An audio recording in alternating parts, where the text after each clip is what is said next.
So this is a story about a Phantom and a loss of power due to the power cables detaching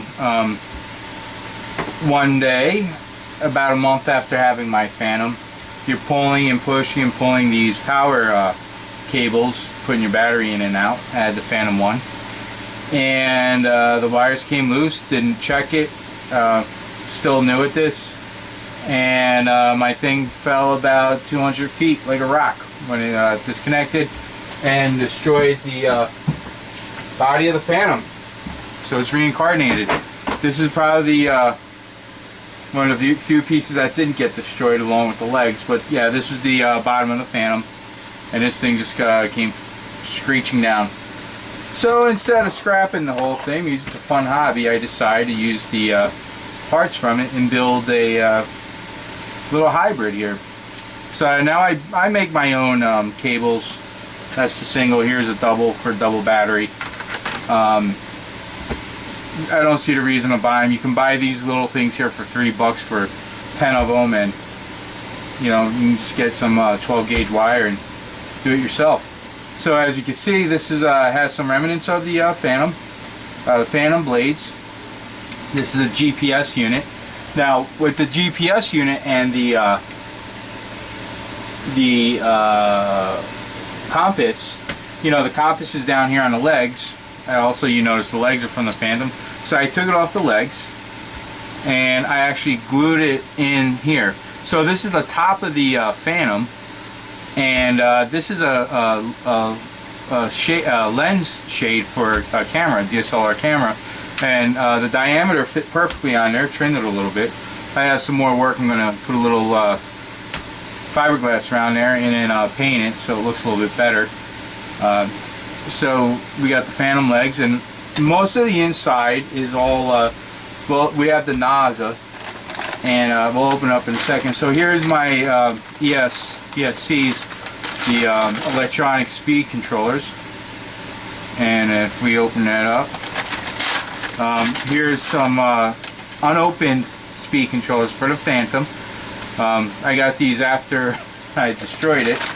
And here's the ones out of the old Phantom. Now these are actually still good. I could do some resoldering on these and power it up, and they'd work fine as electronic speed controllers. I did some experimenting, bought some cheap ones here, and made some other projects with them. But eventually I ended up ordering a few, and actually these are very long ones. We'll show you the inside of here and what that looks like. Got a bunch of the flywheel legs. So you got a bunch of little extra things here. Actually, these speed controllers, these are 30 amp. You can use 4S batteries. These have been working really well on this so far. Very steady.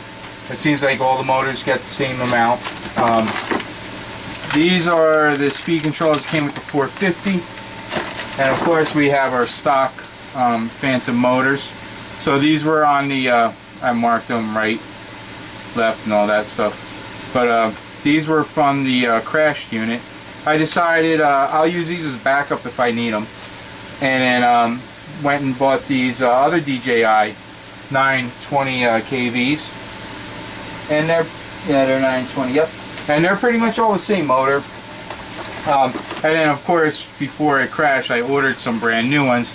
So I also have my stock of brand new Phantom motors if I need to replace. They're the same exact kind of motor, so the only difference is these don't have any paint on them, and those do. They're red. Ooh, big deal. That's probably the only difference. So if we open it up and see what's inside under the hood, it's the same component as the NASA. So we're using the same NASA V2 from the Phantom, and also the receiver for the remote control. And the range is the same. No issues with that.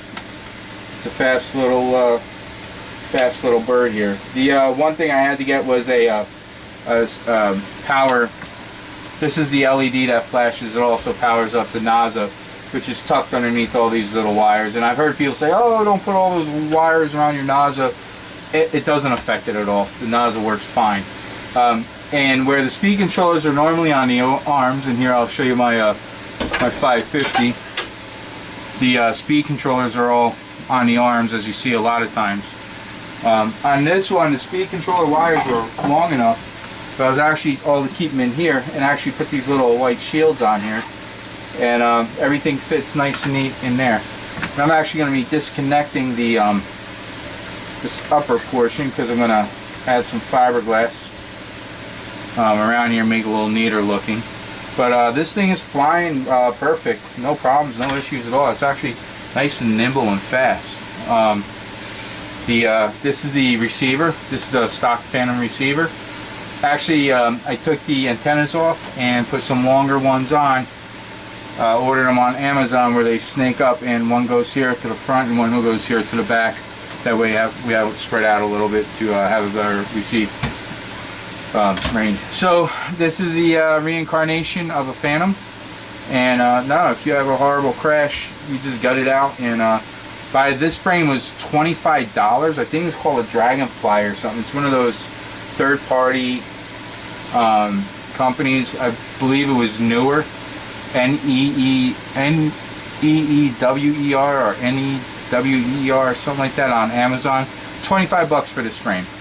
So I basically took all the Phantom stuff, put it in here, and this thing flies great. I almost want to say it flies better than the Phantom. So that's the Phantom reincarnated. If you want any advice, help, or suggestions, you can shoot me an email at I don't have my email set up. It's going to be rayuav.com, but I haven't done anything with the site yet.